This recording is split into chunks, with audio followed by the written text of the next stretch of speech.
Thank you all again for coming to the Wolfram Technology Conference. It is my pleasure to introduce the main event for this evening, our founder and CEO, Stephen Wolfram.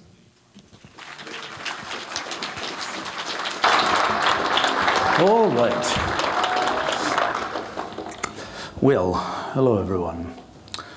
So, here we are again. So next, I think this is the 29th technology conference that we've had, if you count back to the very first pre-technology conferences. And next year, June 23rd, it will be 30 years since the release of Mathematica version 1.0, which means it's also 30 years since what we now call Wolfram language was launched. And it's gone kind of from it's gone from something from that to, whoops, we're on the wrong thing. There we go. Okay.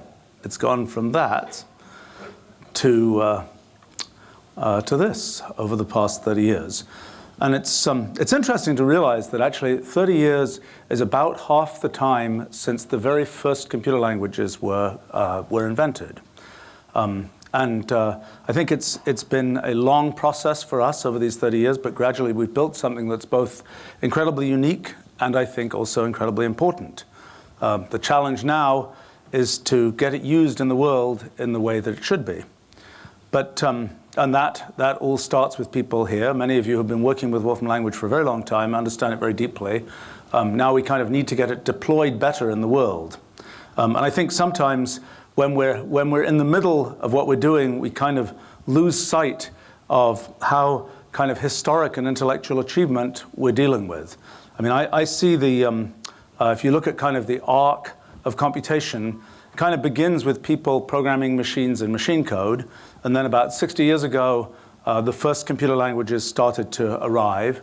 And then sort of the next layer of computation was operating systems, and then user interfaces. Then maybe there are things like mobile and the web that come in there. And then what we have now is kind of a new layer of computation, the kind of knowledge-based computation layer. And that's what we've built with Wolfram language over these last 30 years. Now the challenge is to make that layer ubiquitous, to make it like operating systems and UIs and so on, something that one can expect to take for granted in all of the computation that people do and all of the things that people build with computation. So that it's really something you can always depend on being there. So we've been building what we call our hyperarchitecture to make that possible, something that goes across cloud and desktop and servers and mobile and embedded and distributed and so on, in all of those different environments, deploying Wolfram language so that you can really rely on it being there whenever you're doing computation in any form. So I'm going to be talking about lots and lots of things to do with this hyperarchitecture here today. You can kind of think of this talk as kind of a table of contents of much of what we're doing and what's going to be covered by other Wolfram speakers at this conference. And I would also say if there's something you're interested in and you can't find a talk about it, then please go ask the organizing folk, and they'll probably try and find somebody who can talk to you about that particular topic. So what I'm going to do here is I'm going to talk a little bit about what's happened with our technology stack over the past year, and then a bit about what's coming in the future. So first, what has happened? Well, you can always look, you can look at, that's a good, you can look at my Twitter stream to find out, so you can always look at my Twitter stream to find out things that are happening, so to speak. We've got really a huge pipeline of R&D, which is sort of the payback from 31 years of systematically building Wolfram language and building our company and all our capabilities. We've sort of created this wonderful machine for doing R&D and creating products. As I will talk about repeatedly here, I think our challenge is to take what we've built and really make sure it's used in the world to its full potential. But first of all, let's talk about what we've built. So one thing that's happened is that kind of our rate of doing R&D has increased. And one of the challenges now is to figure out how to deliver sort of this increased rate of R&D production. We used to wait kind of several years often between releases of our product. We've speeded that up greatly. So this time last year, we just released version 11.0 of Wolfram language. Now, between that time and now, we've released 11.1 and 11.2. And these 0.1 releases are not small. Like, if you look at kind of the word cloud for, this is, that's new in 11, what was new in 11. But if you look at the word cloud for 11.1, those are all new functions in 11.1. In 11.2, same kind of story, lots of new functions. And those are sort of, we've kind of inflated the notion of a 0.1 release now. It's something much bigger. You might ask, why aren't these integer releases of our product? Kind of the strategy that we're adopting is that integer releases are things that release full new stories in new areas. And the issue is we're producing so much stuff all the time. How do we deliver that on a timely basis to people? So 0.1 releases kind of have whatever is ready when the train leaves for that release, so to speak. So it might be highlights of a new area, it might be infrastructure that's building out a new area, or it might even be pretty much the whole new area because it happened to be ready. But we're not sort of guaranteeing that the whole new area is ready for each 0.1 release. That's really reserved for integer releases. And some things in 0.1 releases are marked as experimental, even still in integer releases. Statistically, very few of those experimental things will change when they stop being experimental, but they might.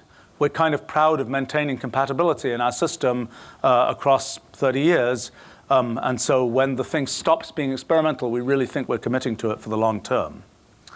So if you only use what we documented as not being experimental, then we'll really work hard to maintain compatibility for that. And there have to be really, really good reasons for us to actually change something that isn't experimental. Usually there'll be kind of a design bridge between what we had and what we want to have.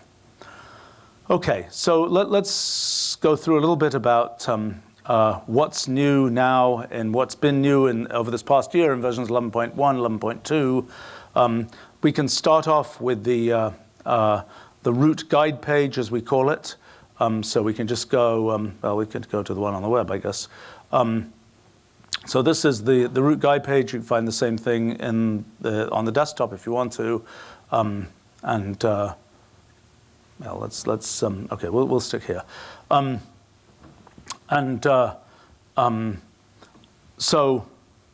in the kind of the summary of what's in the language, you'll see there are a couple of new tiles, one for machine learning, one for knowledge representation, and a natural language. Those represent kind of the blossoming of those two areas in our system that have caused us to kind of define them as new sort of top level areas in the system. So if you go and look here in the product, you're in the documentation, as people know, you can go from this kind of root guide page down to these other guide pages, which then lead to individual function pages. One of the things that we've done recently is, if you look at a typical function page now, one of the things you'll see here is there started to be diagrams in the kind of details section here.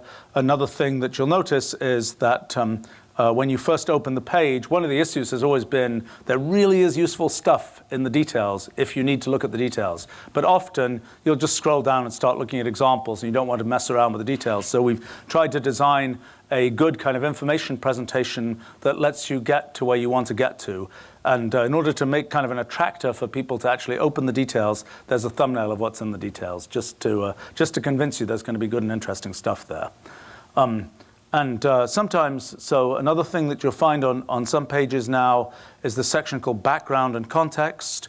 This is kind of an essay that puts into context the operation of this particular function and kind of describes in a more discursive way what's going on there. And you'll find a number of these scattered through documentation, particularly emphasizing things like, I don't know, image foresting components, where you might not know what the point of image foresting components is. And so there's kind of a narrative description of that. By the way, don't forget that in documentation, there's this very nice feature that from web documentation, you just click it and it will copy it. And now if you go to, oops, that wasn't a good idea.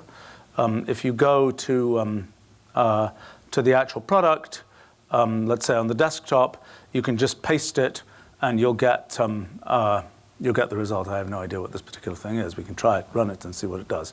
Oh, it seemed to take, it's got to load something. Okay. Well, while that's thinking about that, we can keep going. So, well, let's start. Boy, that was an example I shouldn't have tried. What is it doing?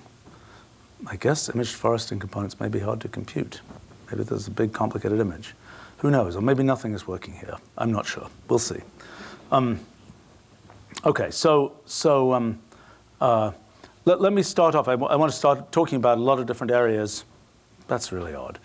Let me just, that's even more odd that it doesn't, that is extremely odd. Let's try just quitting entirely and see what happens. I am very suspicious here. Okay, let's see. I'm just going to try. Let's just see whether anything works. Okay, that's a good sign. Maybe I can try running this again. Maybe it'll work in an instant. Should I try that? Maybe this is really hard. Okay. No, something is wrong here.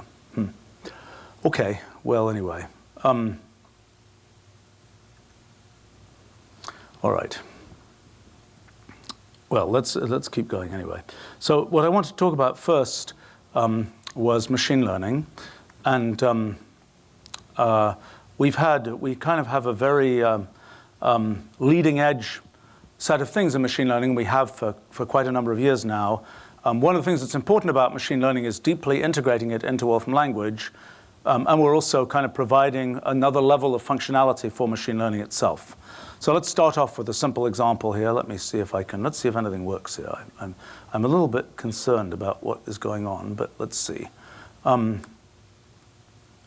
Okay, so let's just, this is very odd. It's very slow. Okay, so what I just did there was just a web search. We'll talk a little bit later about these integrated services that make use of external APIs in Wolfram language, but I'm just going to use it for this purpose here. So I can pick up one of these images, and let's say I want to just saying image identify of that image. So now it might load the classifier here, and then it will go ahead and be able to answer the question of what that bird is.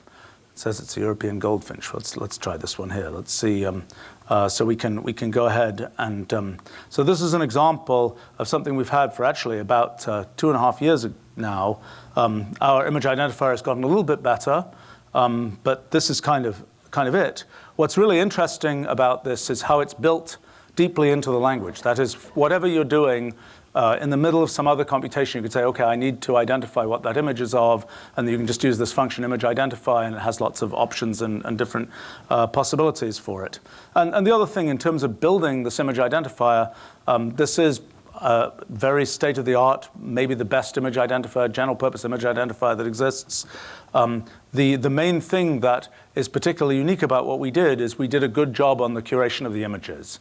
And that's sort of something that follows our kind of long history now of doing data curation now for images as well as for other kinds of data. So, but what's really interesting about this is not just the pure image identifier, it's the fact that we can use this image identifier, we can use what's inside this image identifier to build a feature extractor that can work on any image, and that allows us to much more easily, much more automatically set up more machine learning for images. So let me show you an example of that. So let's go ahead and let's just generate a couple of other examples here. Let's generate some thumbnails of fish. Let's generate some thumbnails of fowl here. And then what we're going to do is we're going to try and train a classifier to recognize fish from fowl. So let's generate our training set here. So this is just going to combine, it's going to say the fish are fish and the fowl are fowl. and now it's going to say make a classifier. Now, what's going to happen here is something that's new in the latest 11.2. You're going to see it very automatically figuring out how to make the best possible classifier for fish versus fowl given this input data. And so it will make use of the feature extractors that were learnt from our big image identification system, and then it will figure out the best method to use to distinguish these things, and you'll kind of see it do its thing. And I'm describing it because I think it's going to happen quite quickly, but maybe it won't. So right now it's actually using the feature extractor to figure out, okay, so it was too fast. If you had watched that more carefully, you would have seen it try various different methods to optimize what kind of classifier it was going to build. Well, so now, if we want, let's pick up some more. Let's get 20 fish instead of 10 fish there. So let's get our pictures here. And now we can take this classifier that was just built, and let's apply that classifier to all these fish, and let's see what it does. And okay, they're all fishy. But what's important there is that we only trained it on a very small number of examples, and the fact that that was possible was because we were leveraging this whole feature extraction system that came from the curation and the building of the image identifier, et cetera, et cetera, et cetera. Okay, well, so now let's go ahead and see what we can kind of go. Well, actually, here, let me just show something here. This is kind of showing inside the image identifier. That's showing the actual neural network that's inside the image identifier. We can click and drill down and see all kinds of detail here if we want to. But that is the image identifier. And if we go ahead, and that's the original image identifier, not the feature extractor. That's the original image identifier. We go ahead and use this image identifier on some particular piece of data, and we'll find, let's just pick this whole thing up. And we can just apply that to a picture of a fish, and it will probably tell us something about what it is. So that's just showing kind of the insides of what's happening in this neural net. Wake up. Oh, I see what happened. Oops, that's not going to work. I have to. I'm really abusing the system today. No, I did something totally crazy here. Oh well. Okay. All right. Well, anyway, so let's keep going. This whole idea of using feature detectors. Oh, come on. Let's stop. I wonder if I have disabled somehow by something that I've done to set up this talk. I wonder if I have disabled the ability to quit anything. I think I have a suspicion that I have remapped somehow the key combination that does that. Oh well. Okay, so let's go back here and let me show you something else that becomes possible as a result of having feature extractors built in. So here's the Russian alphabet. So now what we can do is we can say make us a feature space plot. Treating each of those letters, just rasterizing each letter, treating it as a bitmap, just make a feature space plot that shows us kind of where in feature space each of those letters lies. So the letters that look similar with respect to the feature extractor that was built from the 30 million images that were used to train the image identifier, that's being used to determine what similarity means in this space, and that's the result that we get. Well, so let me try showing you what it looks like if you do a sort of complete training from scratch of something like a neural net. So first thing we have to do is get some training data. So here, let's read in some training data. This is, I'll talk later about our data repository, but this is just something that appears in the data repository. This is a standard training set of handwritten digits. Now let's use, this is a net model, gives us sort of standard models. We'll talk about that some more later. Standard models of neural nets. This is a simple one. This is an uninitialized neural net. So I could just say, so if I just say net initialize of that Linnet thing, I will get a network, and I can apply that network if I want to let's see if I can do this here. Yeah, so I could apply that network to a 0, and I'll get something totally random because this neural net was initialized completely randomly. The neural net knows nothing right now.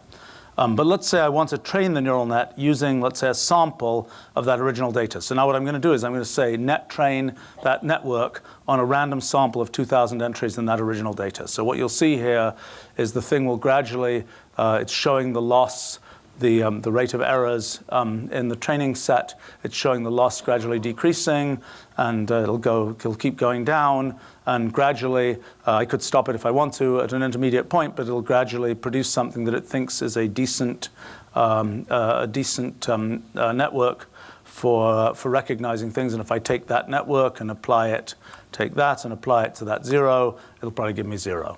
Okay, so that's what it looks like to do neural net training in the system. It's a very automated thing at this point. So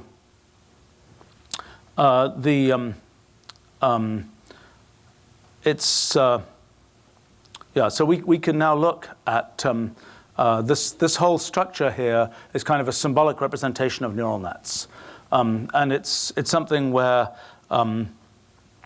we can. If we want to, actually, maybe I can show you here.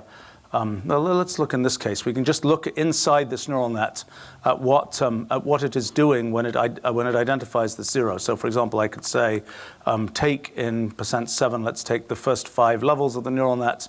Let's apply that to the 0, and then we'll see kind of inside the brain of the neural net what it was thinking of. Okay, it's a big mess. We could say, for example, let's just make images out of those pieces. Okay, so that's kind of intermediate features, intermediate things that the neural net has identified. And if we wanted to, we could say, make a feature space plot of those. So that will give us some sense of what the different features being identified by the neural net at an intermediate stage. So we're kind of using machine learning to analyze what's happening inside a machine learning system. And this is the kind of thing that you can expect to work with the kind of symbolic structure that we have in Wolfram language. So let's see. Just to explain something about how this whole structure works, it's at the lowest level, this is using a thing called MXNet. It could be using TensorFlow also. It's using kind of a low-level, highly efficient system for putting neural nets onto hardware, and it gets optimized for all kinds of hardware and GPUs and so on. We're making this big symbolic layer together with all of the automation that allows you to construct neural nets and make them work, to train them, all of the pre-trained classifiers, all this kind of thing. By the way, I might mention that out of this whole pipeline, you can generate standalone neural nets that will run in MXNet and so on. So one of the things that's great about this is you can really understand. It makes it a lot easier to understand machine learning. I put a section in my. This is a much expanded section in the second edition of my elementary introduction to Wolfram language. And I even wrote a blog post recently called Machine Learning. Where is it? Did it come up? No, where did it go? Hello, blog post. No, why did that not come up? Well, that's very odd. I wrote a blog post, here we go, called Machine Learning for Middle Schoolers, which was my attempt to explain how one can understand machine learning at a pretty elementary level using the kind of high-level constructs that we have. This turns out this blog post seems to be quite popular among people other than middle schoolers too, but at least I'm defining a standard there. Okay. Well, so we can look at, if we wanted to, we could look at kind of what an ab initio neural network looks like. Let me go quickly through this. I'm going to, so this would be, there we go. So this is what a single layer of a neural network looks like. If we take that single layer and we it just takes a vector of two things as input, it produces, and that's what it does as it's sort of, that's what the single layer does. We can just plot, this layer is just like a function, just takes two parameters as input and then generates output. This is the first coordinate of the output. Now, if we wanted to, we could say, let's use a slightly more complicated one. Let's make this little network here. That's a little stack of things. Now we can say, let's say we just want to plot that network as a function of its two parameters. So it's some random, it's been initialized randomly, so it's making that random crinkly surface. If we do that, we can say, okay, that gives, if we apply that neural net to that little vector, it'll make that. Okay, let's try and do something more interesting. Let's try and train that network that we just made, that little tiny network there. Let's try and train that network on the function xy goes to sine xy. Okay, so we'll see it training here. It seems to have kind of bottomed out there. Okay, we can stop its training now, perhaps, and just take the result that we got from that, this thing we're calling tnet, and let's try plotting that and see what it looks like. Well, it's not a totally terrible approximation to plot of sine xy. Not great. I mean, let's see what it actually should look like. But that was from that tiny neural net with a tiny amount of training there. Let's say let's make a slightly more complicated neural net. Let's say let's do. Yeah, what do we want to do here? We want a more complicated one? I don't think so. Let's try, here we go. Let's try this. Let's try making that neural net out of a whole sequence of ramps and linear layers. Okay, so this is a deeper learning neural net. And now let's try taking that neural net and let's try training that neural net. It'll probably take a little bit longer to train, because it's a deeper neural net, but we see actually the loss is still going down. That's an encouraging sign. Let's keep it going for a little while longer. Okay, maybe we can stop it now. Let's stop it there, and let's try it again. Let's see what it looks like when we try plotting that again. And we see it's a really pretty good approximation to that original sine xy. So that's kind of ab initio machine learning being illustrated. And what's interesting about this, I mean, this is kind of there are many areas to which this kind of thing can be applied, not just traditional machine learning, machine vision, things like this, but also what will emerge over the next couple of years probably is numerical analysis will get revolutionized, probably control theory, signal processing, plus putting, and in fact we are putting machine learning like this, it's sort of a new generation of interpolation-like things. And we're putting this kind of technology into the core of many algorithms in our system. In particular, starting with things like image processing and text analysis. So one of the things that we're both using this kind of symbolic structure of Wolfram language to make it easier to do machine learning, then to use machine learning to create all sorts of new symbolic constructs. So within our machine learning system, we have all kinds of recurrent networks and sequences and so on, which all work in nice automated ways. We're also working towards sort of higher level representations of neural networks and machine learning. Right now, what we have looks like kind of things being passed through wires in some kind of chain of or graph of possible things. There's also the future involves things like functional programming for neural networks, and you can already see some things like net fold and things like that, which are the beginnings of functional programming for neural networks, and various kinds of net fold operator, net nest operator, things like that. So machine learning is a field that is in sort of hypergrowth right now. It was quiescent for about 50 or 60 years. And when I worked on things like neural nets back in 1980, nothing much worked and it wasn't very interesting. But suddenly in the last probably 4 years or so, it's a field that's gone kind of into hypergrowth. I've seen such things maybe a dozen times in my life in different fields of science, starting with particle physics in the late 1970s and so on, where there's a field where kind of every 2 weeks there's a new result. And that's kind of an exciting thing. It doesn't last forever. Usually lasts for about 5 years and maybe 5 to 10 years is typically the time frame. It's sort of interesting. We're maybe halfway through, I think, the hypergrowth period for machine learning. And what's notable about it is kind of machine learning introduces a new class of methods, and then the question is, what can those be applied to? And it's notable that things like our image identifier, which is 2.5 years old, is still a state-of-the-art image identifier. It's not that image identification got better, it's that we got to understand more about how we can apply these methods to a wider range of different kinds of things. So there are all kinds of different use cases. So for instance, here's a use case that's a recent one that's in 11.2. So we take some random image. Let's take a starry night, and let's try and now take, what is that? Okay, so let's do an image restyle using the current image. So this is going to take a current image. Let's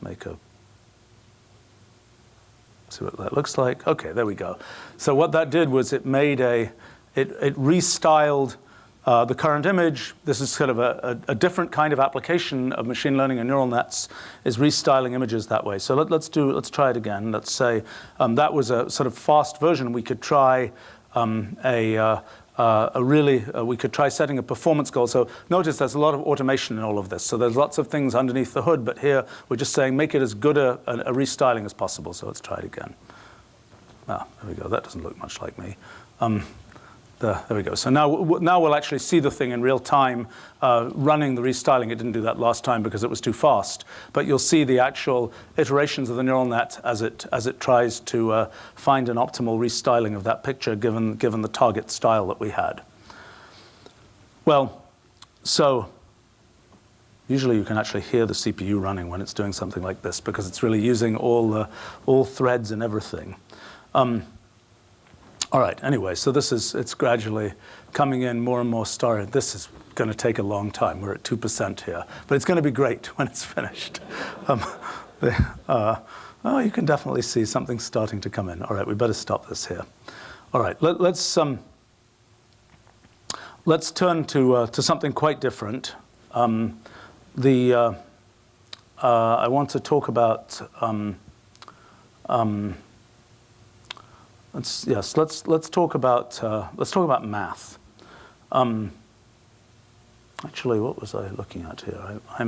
Maybe I'll show you one more thing about neural nets, and then we'll let me show you one more thing. So another big thing that we're doing is to make a repository of neural nets, and so this is kind of the latest models. They get added every few days. And the things that, once it's in the literature in some paper, our goal is within a couple of weeks to be able to have a version of it in the neural net repository. And hopefully, eventually, people who write the papers will put their things in the neural net repository set up so that you can immediately use it. So for instance, let me show you an example of one of these. So let me show you, this is one. This is, oops, if I can get it to come back. So it's just a very recent neural net doing another kind of function that it's sort of surprising works.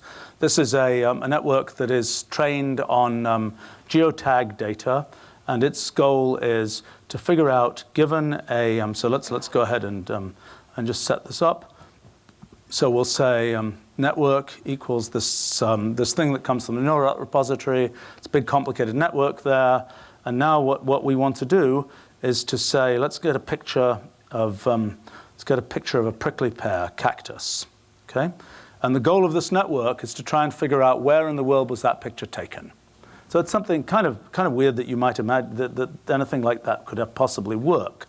But let's go ahead and apply that network to that cactus, and it says, okay, it thinks it was taken at that geolocation. Well, let's give it a little bit more room. Let's ask it. Oops, that's not what I wanted there. Let's ask it to show us, to do that and figure out the 50 top places that picture might have been taken. So there's the result.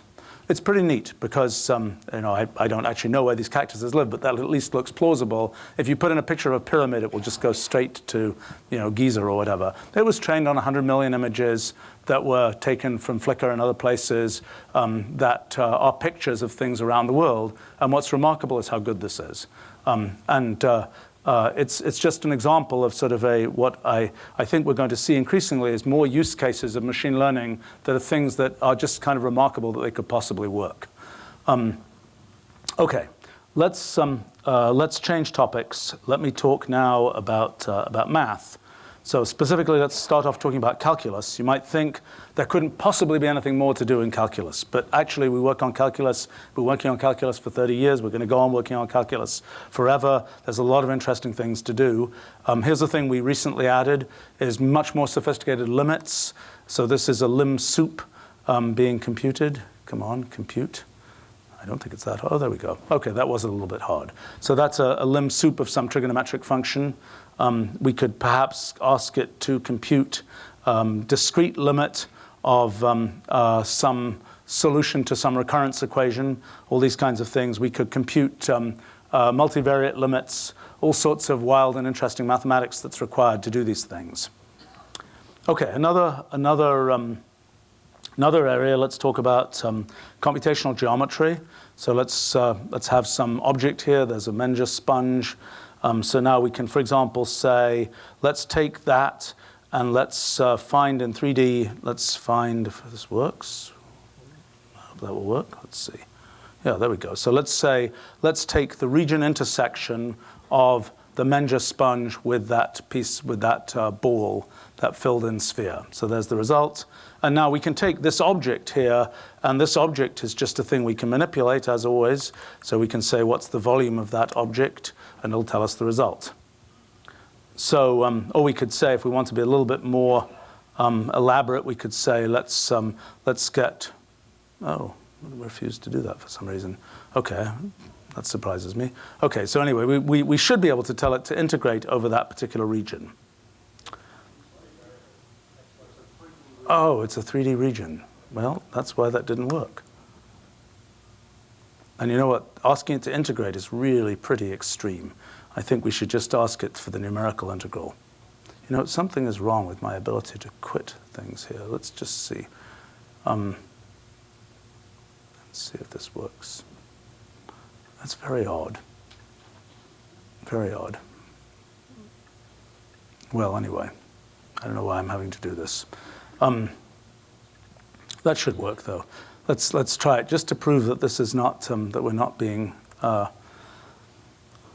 hope that. Whoa! I did this exact same thing. That was really stupid. So much for that. Let's see. So let's. So if I say n integrate here, should be able to do it. I hope. I don't know why that should be quite easy for it. Well, okay. In any case, let's die. Okay. Who knows what's going on here? That. All right. Let me keep going. Let's talk about other kinds of. Let's try some other kinds of geometrical. Well, actually, I wanted to mention some other. I want to just mention a couple of other things. Well, here's an example of just a more complicated region we can maybe do something interesting with. So let's say we make an anatomy plot. So this is using anatomical data. We make an anatomy plot of a hand. We could say, just show us the bones in the hand.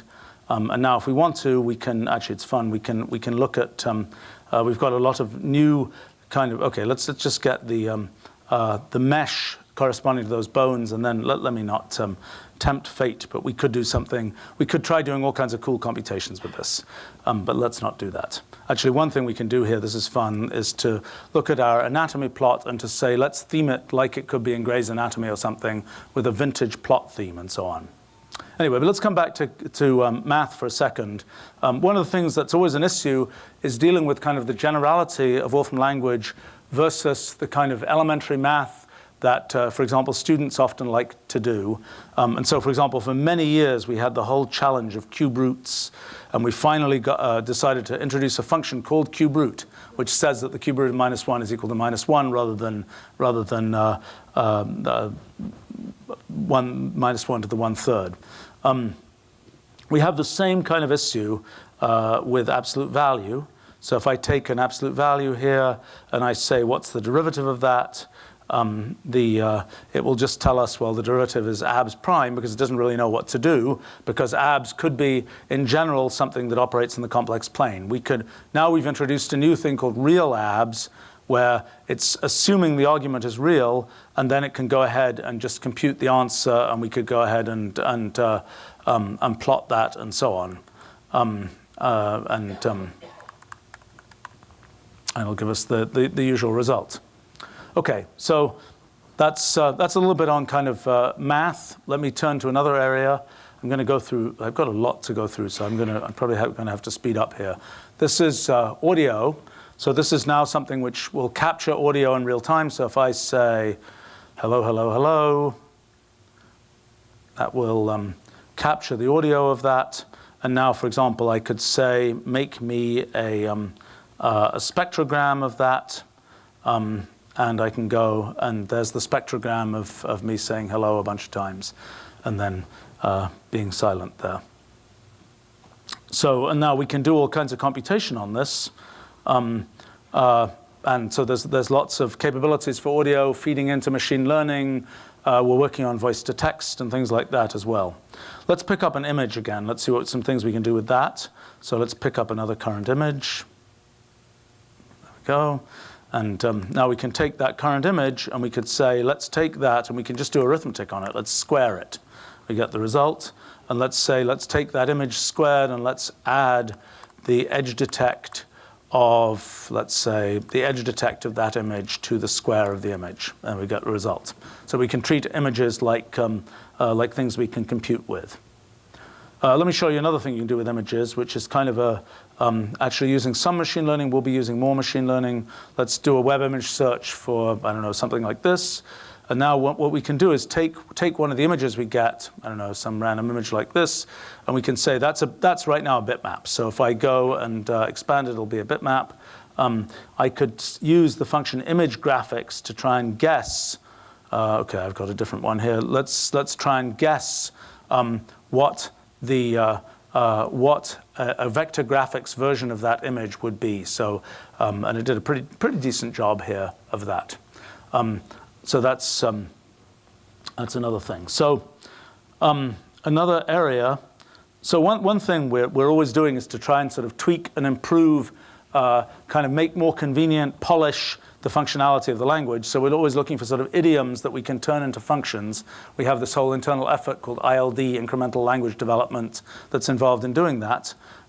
So here's an example of something which is kind of actually I realize this wasn't actually done by the official ILD group, but nevertheless, nobody outside cares about that. But this is an example of a new function, stacked date list plot. So there's a family of stacked plots that you can make that will just give you cumulative results. And I could, for example, take the same thing here, and I could compute. I could say use plot layout. That's a general function a general option that we're introducing. So this is now making a percentile plot of this. Is in this particular case, it's the 10 most populous countries as a function of their populations, a function of time. It looks like knows it from 1600 on. Kind of interesting, actually. So, okay. Well, let's talk about some other kind of language functions. So, for example, here's an example. We have this is a new one in 11.2.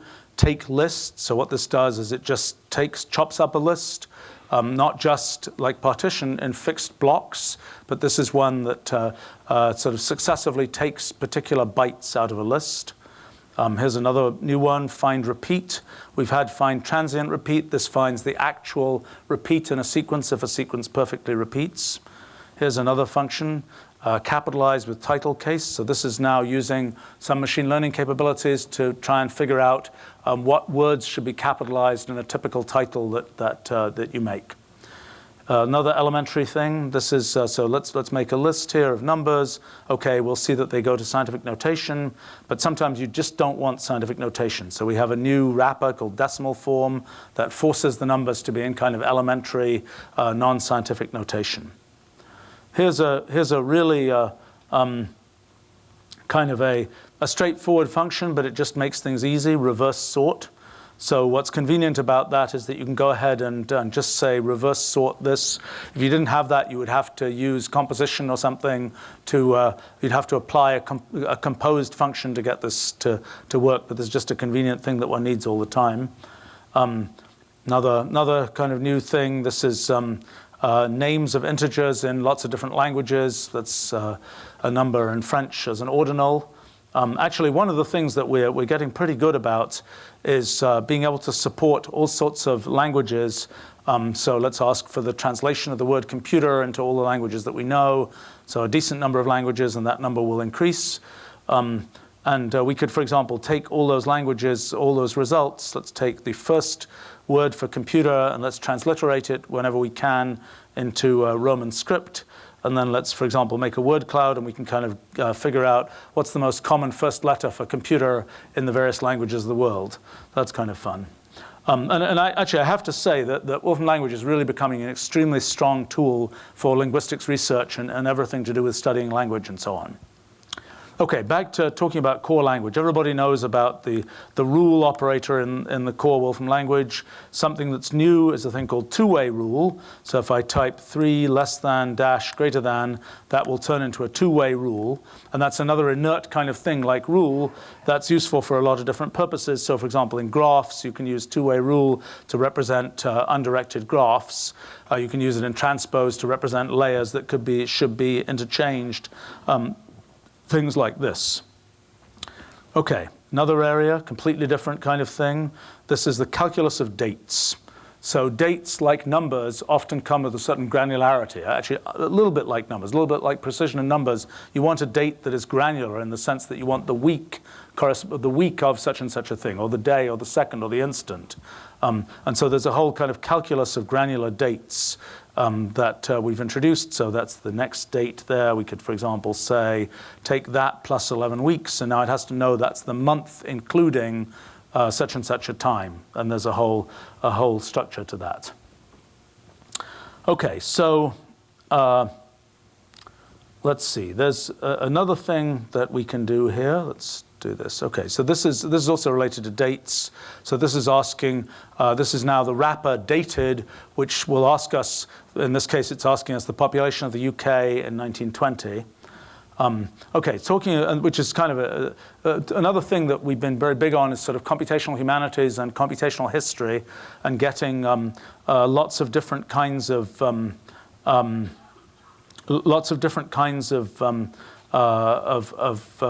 historical data into the system. So for instance, I could say, show me a geolist plot of the Roman Empire. Actually, it'll probably give me a bunch of choices of which version of the Roman Empire I want.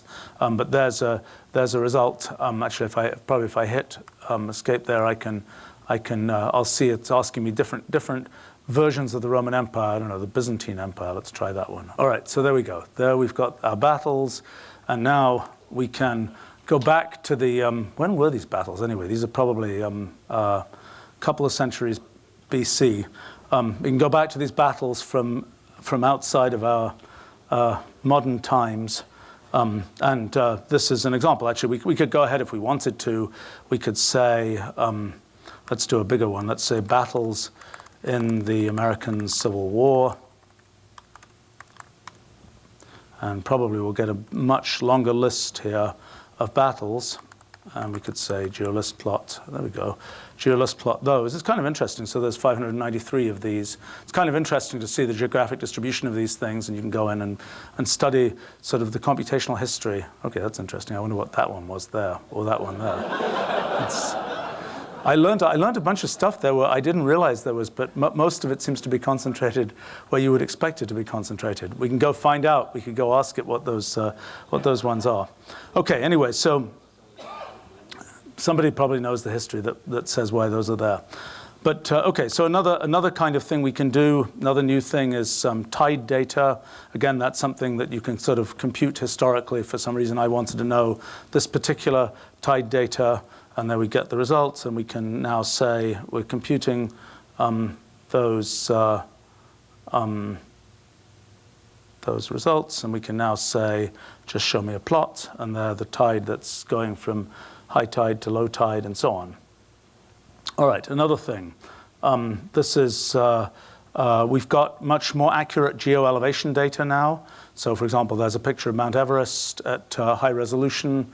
We could go ahead and, okay, if we want to be more exotic, we can say, let's get the Apollo 15 landing site, which of course is on the moon. And we've also got geo-elevation data for the moon. And I think it was very lucky it didn't fall into that. That isn't a river. That's just a crevice of some kind, which probably if we'd said plot range to all, it would have shown us the whole thing. And there we go. That's yeah, lucky it didn't fall into that.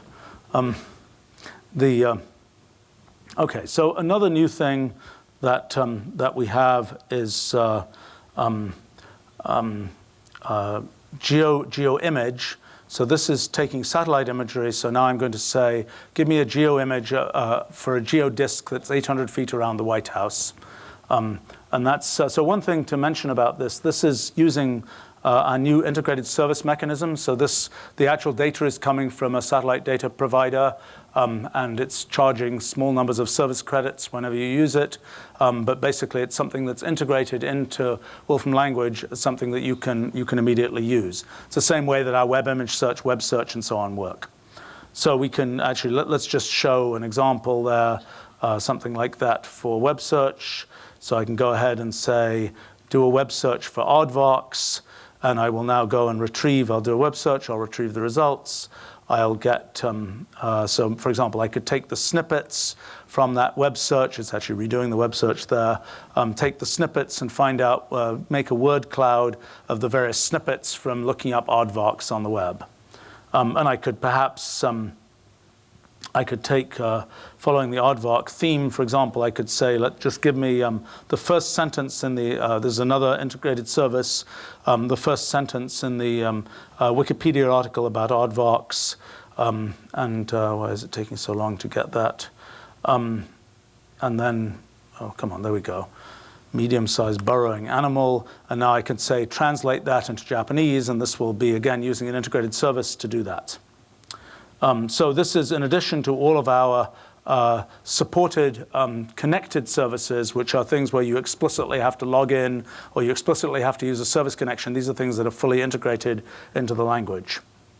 Okay, other kinds of things we can do. Well, there's all sorts of places we can take data from. So this is, let me show you one new form of data that we can get. This is, we can get a current screen image. So there's an image of my screen. And now, for example, I could say, take that screen image and colorize apply an image saliency filter to that and kind of show me, okay, so yeah, the things people would care about on the page are the places where there's something typed in there. Okay, so it's, so there's sort of a question, of all these things that we have in Wolfram language, how can we actually deploy these and make use of these? Well, so there are, as I mentioned, there's kind of a long story to that. The desktop has been our traditional way of deploying our technology. Over the last 7 years, we've also built deployment in the cloud. That's been a huge kind of technical challenge because basically we have to replicate all of the capabilities of all the capabilities of the of our notebook front end in the cloud. But I can go ahead here and I can just say I can just do everything in the cloud that I would normally do. And this is now just running in a standard web browser, and we can get all these all the things that we would expect in a notebook will actually work now in a notebook in the cloud.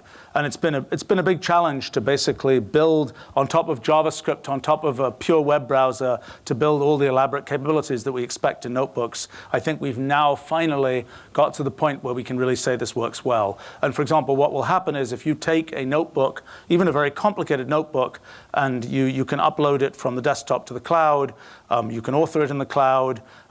When you go to that web page, when you go to that URL of that notebook, it will immediately show up as fast as an HTML page. You will see a version of that notebook. So you can author content directly in cloud notebooks and expect to treat that like an HTML page, except there'll be this little blue bar that goes across the top that shows that it's loading in the kind of interactive content. And once that blue bar has finished, it'll take a few seconds, then you can start editing and computing within that notebook. So it's as if it's like the web, but it's been turned into something that is completely editable and interactive and computational.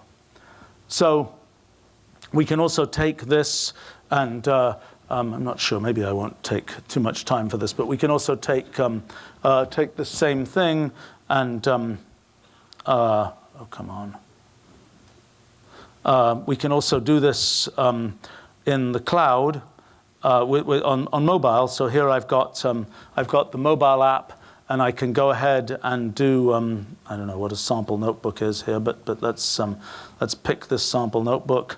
And now I can just do things directly here. I don't know what the sample notebook is. It may be something, okay. So this is now just operating on my mobile device here. Come on. And I can go ahead and, if I want to, I can edit, can do all kinds of computation here. I could, for example, I think let's see how we get this to work. Wake up. There we go. Here we go. So now I can start doing, if I can click in the right place, I can start editing this and computing and so on. It's much more exotic. The other thing you can do that's a bit more exotic is to do actual programming on a phone. That's something. Let me not go ahead and actually do this here, but it's kind of fun that you can now actually write. So I could go ahead and say create new notebook here, and I can actually be let's say create an input cell. I say 34. Where's a factorial sign? There's an exclamation mark. Okay, and I say evaluate, and now I can actually be doing computation and writing code right here on a phone. Which is actually has turned out, in my experience, to be more useful than you might think that would be. So there's the next important new thing is something that we've been again working on for about 7 years, which is to bring in addition to having the desktop and the cloud, also having native notebooks on iOS. And let's see if I can, oh, come on.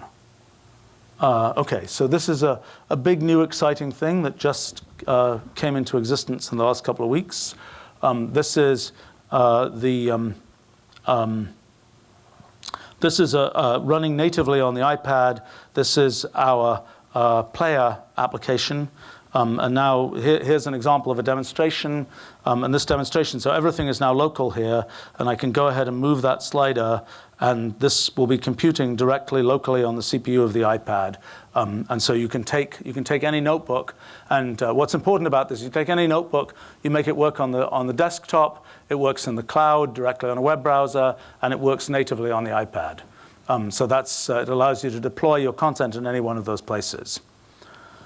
Okay, well, so let's go back to talking about how, and kind of this is the story.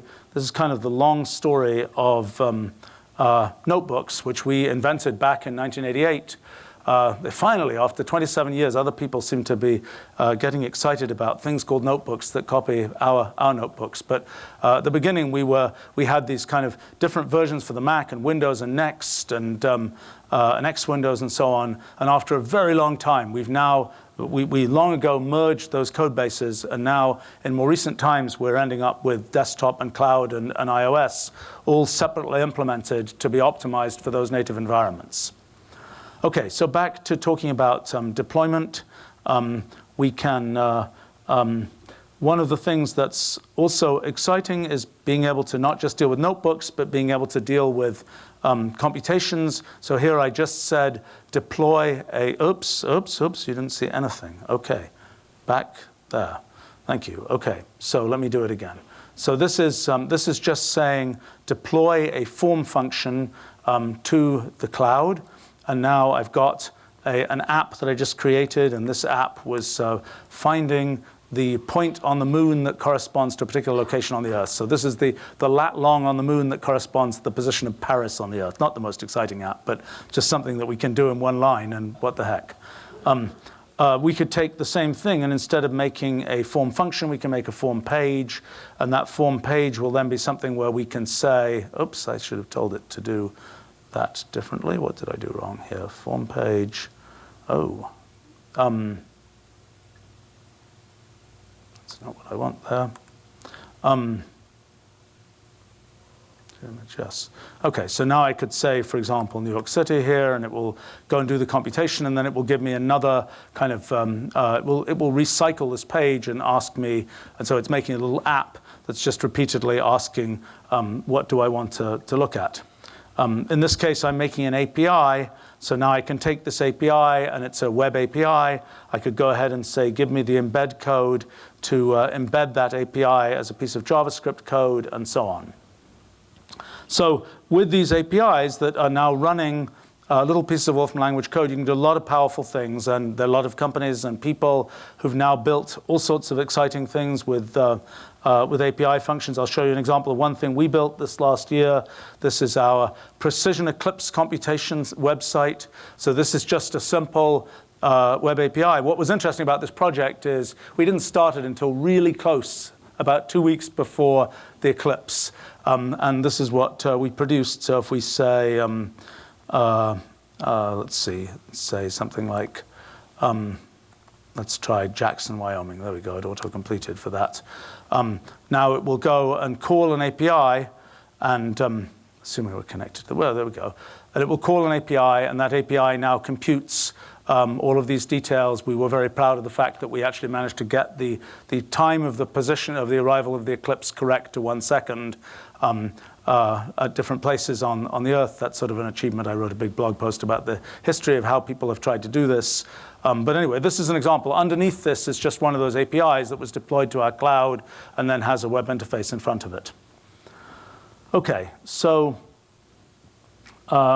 another thing that has happened in terms of APIs is this is more details for people who are actually building APIs and so on. There's a whole world of additional ways these are allowed. This looks like a very technical thing because it's a 4-word option name. But this is a way of taking an API. If you build an API and you want to deploy it to other people, these are ways to automatically have things like add timeouts and so on to the API. So it's a way of sort of automating the process of building an API. Same kind of thing here. This is a way of letting you just feed in data, not just on the URL line, but also in a CSV file or something like that. Again, something that helps sort of automate how APIs are getting built. Well, there's a whole lot of other kinds of things around APIs and so on. One of the big things that we've worked a lot on is a very infrastructural kind of thing, is the whole way that authentication and permissions work in the cloud. It's a big, giant zoo, but basically it's sort of the general structure is who gets to do what. And the who gets quite complicated, like people who are in this IP domain, in this geo area, et cetera, et cetera, et cetera, people who have this kind of authentication. And the what can also be complicated about what kind of capabilities that they should have. So in any case, that's a thing that has been just a complicated thing that we built that's very important for practical deployment of Wolfram language in a lot of different settings. OK, changing topics. So the cloud evaluate is a function that will just go off from the desktop, for example, and just go evaluate something in the cloud. So we just ask what's the machine name of a machine in the cloud. Here's another function, cloud submit. Cloud submit goes and makes an asynchronous task that goes and does something in the cloud. This particular case is not very exciting because it will just go off and nobody will hear the tree falling in that forest. It's just going to compute machine name and not do anything with it. But we can go ahead and say what is the status of that task, and that task will long ago have been removed because it finished a long time ago. We can go ahead, but what gets more interesting with tasks is here's another form of submitting things. This is a URL submit. Well, actually, let me explain that in addition to being able to submit things to the cloud, we can also do a local submit, which will cause it to start a local subprocess that will asynchronously do the computation. Another thing we can do is session submit, which will actually create a process within the same session that will run when this session is idle. And that's important and then do the computation there. So it's sort of a unified way of dealing with asynchronous tasks that's very convenient, and you can schedule these tasks or you can get them done immediately and so on. This is what really gives teeth to the whole asynchronous task business, is the fact that you can have a callback mechanism. You can have handler functions which say upon various events do things. So for example, here I'm doing a URL submit. of this URL with a certain query, and I've got a handler function that says when the headers are received, print something. And I suspect if I could find the print output here, let's see whether I have a print window. I don't. Okay, this will print to the print window what